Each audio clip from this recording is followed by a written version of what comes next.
कभी कभी इतिहास की सबसे बड़ी कहानी एक छोटे से मामूली से सुराग में छिपी होती है, बस एक शब्द में या शायद सिर्फ एक नाम में। आज हम एक ऐसे ही नाम के पीछे की कहानी को समझने निकले हैं, एक ऐसा नाम जो इतिहास की कई परतों को एक साथ खोलता है। तो सवाल यही उठता है कि आखिर एक नाम में कितना कुछ हो सकता है, क्योंकि हम जिस नाम की बात कर रहे हैं वो सिर्फ एक नाम नहीं है, ये तो अपने आप में आस्था और इतिहास का एक पूरा समंदर है।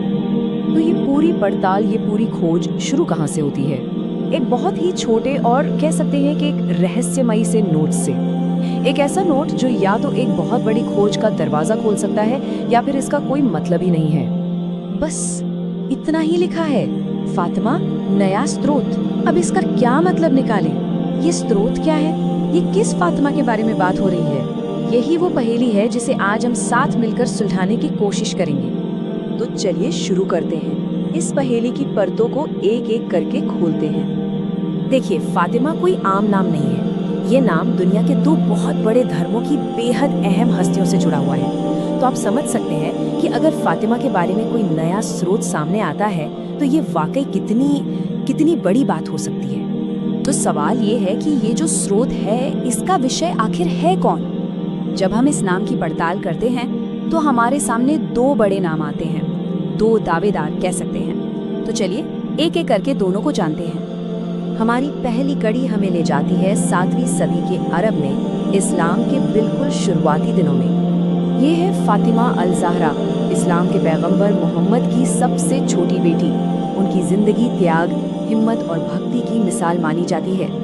खास तौर पर शिया मुसलमानों के लिए तो वो सिर्फ एक ऐतिहासिक शख्सियत नहीं, बल्कि उनकी आस्था का एक बहुत मजबूत स्तंभ है। देखिए, उनकी शख्सियत के कई पहलू हैं। उन्हें अल-ज़हरा यानी चमकने वाली कहा जाता था।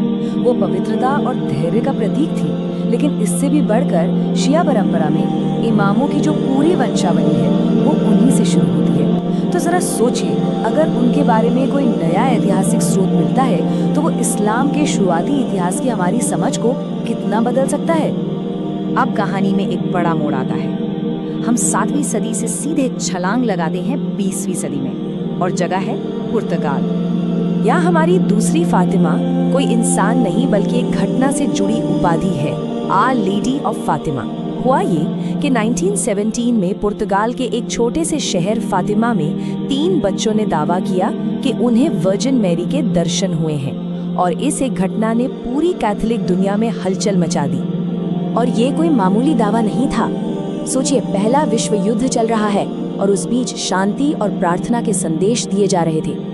फिर एक सूर्य का चमत्कार हुआ जिसे हजारों लोगों ने अपनी आंखों से देखने का दावा किया, और फातिमा के वो 3 रहस्य वो तो आज भी चर्चा का एक बड़ा विषय बने हुए हैं। तो एक तरफ है इस्लाम की एक पाक हस्ती, दूसरी तरफ कैथोलिक धर्म का एक चमत्कार। पहली नजर में ये दोनों बिल्कुल अलग लगते हैं ना, कहाँ कोई मेल। लेकिन जब हम थोड़ा गहराई में जाते हैं तो कुछ बहुत दिलचस्प बातें सामने आती हैं। अगर हम दोनों को साथ रखकर देखें तो देखिए, दोनों का जो मूल संदेश है वो आस्था, भक्ति और अच्छाई से जुड़ा है। दोनों का सांस्कृतिक असर जबरदस्त है, करोड़ों लोगों को प्रेरणा देते हैं, और दोनों ही पवित्रता, आशा और गहरी श्रद्धा का प्रतीक है। तो वो असल बात ये है कि फातिमा नाम, चाहे वो किसी भी कहानी से जुड़ा हो, वो उम्मीद और गहरी आस्था का प्रतीक बन गया है। ये एक ऐसा नाम है जो धर्मों की सीमाओं के पार लोगों को जोड़ता है। तो घूम फिर कर हम वापस उसी सवाल पर आते हैं। हमारी इस पूरी पड़ताल के बाद हम पहुँचे कहाँ? क्या हमें वो जवाब मिला जो हम ढूंढ रहे थे? और सच कहूँ तो जवाब है नहीं। हमारे पास इतनी जानकारी नहीं है कि हम पक्के तौर पर कह सकें कि वो छोटा सा नोट किस फातिमा के बारे में था। वो सुराग आज भी उतना ही बड़ा रहस्य है जितना शुरू में था। लेकिन शायद इस पहेली का मकसद जवाब ढूंढना था ही नहीं। हो सकता है असली मुद्दा कुछ और ही हो। असली मुद्दा है उस ताकत को समझना जो एक कहानी में होती है, एक नाम में होती है।